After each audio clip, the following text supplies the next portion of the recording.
Ukraine's president has addressed the European Parliament this Tuesday. Volodymyr Zelensky got a standing ovation from MEPs at the close of his remarks. He said his country is giving away its best people for the desire to be treated as equal. Zelensky also said Ukraine is fighting for Europe to choose it, adding there was a desire to be equal members of the bloc.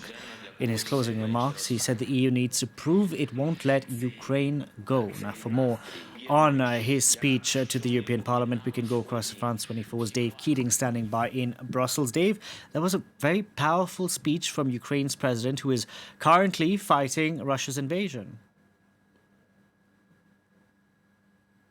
It was very powerful and quite short by how these speeches usually go to the European Parliament, but understandable. Of course, he is under an enormous amount of strain, and the members of the European Parliament were very grateful for him addressing them today. We heard in the opening speech by European Parliament President Roberta Metsola that the European Parliament condemns Russia's actions. That will be tested in a resolution later. But she also said that this is a time for unity, and that also, notably, this shows that it is time for a real European defense union, an idea that has been controversial, but she said that the actions of the EU over the past days show that it is possible, and of course now it is absolutely necessary.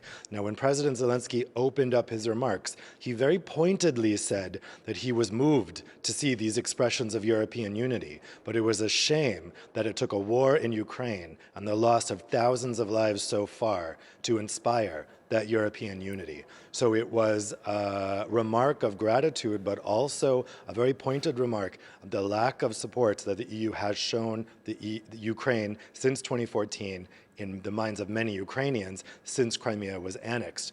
Ukraine has long felt that the sanctions that the EU delivered were meager, that their military assistance to Ukraine was non-existent. Everything changed over the past days, but I think Zelensky's message here was, why did it take so long? Why did it take a full-scale war to wake Europeans up from this sleep?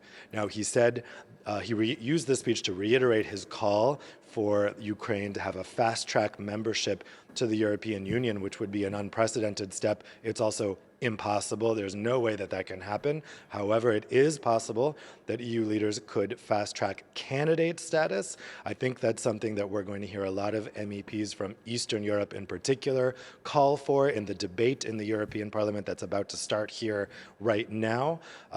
However, that also remains a very distant prospect. Normally, it takes years of negotiations and preparations to even become a candidate country. It's hard to see how that could be compacted in just a couple days or weeks, but I think we will see many MEPs calling for it. The thing is, that's not a decision that the European Parliament can make. It's not a decision that the European Commission can make, despite Commission President Ursula von der Leyen's comments 2 days ago. That is a decision for the European Council, the heads, the presidents and prime ministers of the 27 national governments. And we heard Western national governments yesterday saying, look, this is not the time to be discussing this. It doesn't really help in the short term, and what's being asked for here is just not possible. But could Dave, could the European parliamentarians give Ukraine some sort of perspective on a timeline? Would that be possible? Yes, and I think that's the most realistic ask here, to ask for a timeline to say the aspiration, let's say, is for Ukraine to become a candidate country within 3 years, let's say. That, I think, is a realistic ask, and that's what we heard from several governments, most notably from the Spanish government yesterday, said that it's possible to give more clarity on that, because right now, the question of Ukraine's accession to the European Union is a complete question mark. There has never been any indication from the EU that Ukraine is destined for EU membership.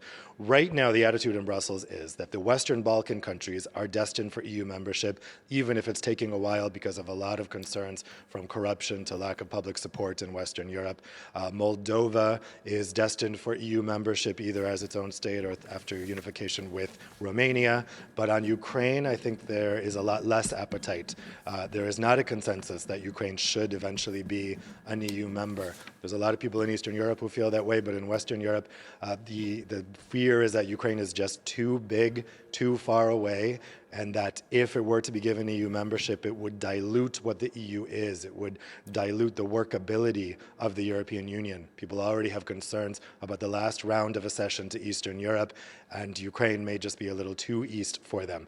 So I think a lot of people view this as an unhelpful debate that President Zelensky is starting right now, because it exposes disunity between EU countries at a time when they are otherwise behaving in a very united way.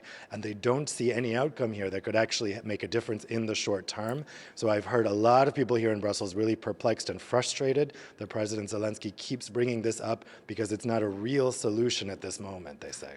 I want to ask you about the President of the European Parliament. In her opening remarks, Roberta Metsola didn't really mince her words. You know, she welcomed Ukraine's membership to the EU, but she also spoke about the bloc's reliance on Russian gas. She said that the bloc needs to invest in our defense and it must match our rhetoric. The investment in the bloc's defense needs to match its rhetoric.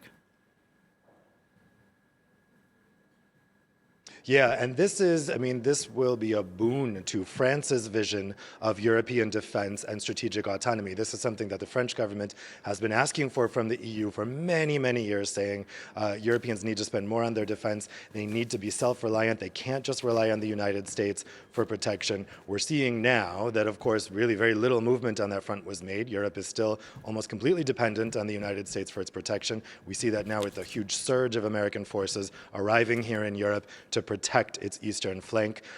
But we saw over the weekend this unprecedented move from the EU to, for the first time, provide military assistance to a country at war.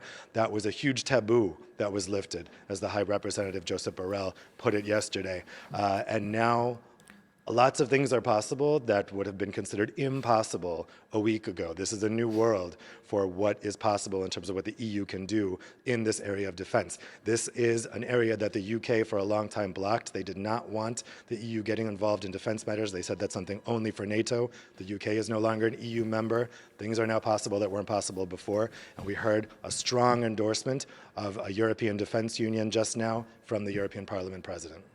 Thank you very much for that, Dave. Dave Keating reporting there for us from Brussels.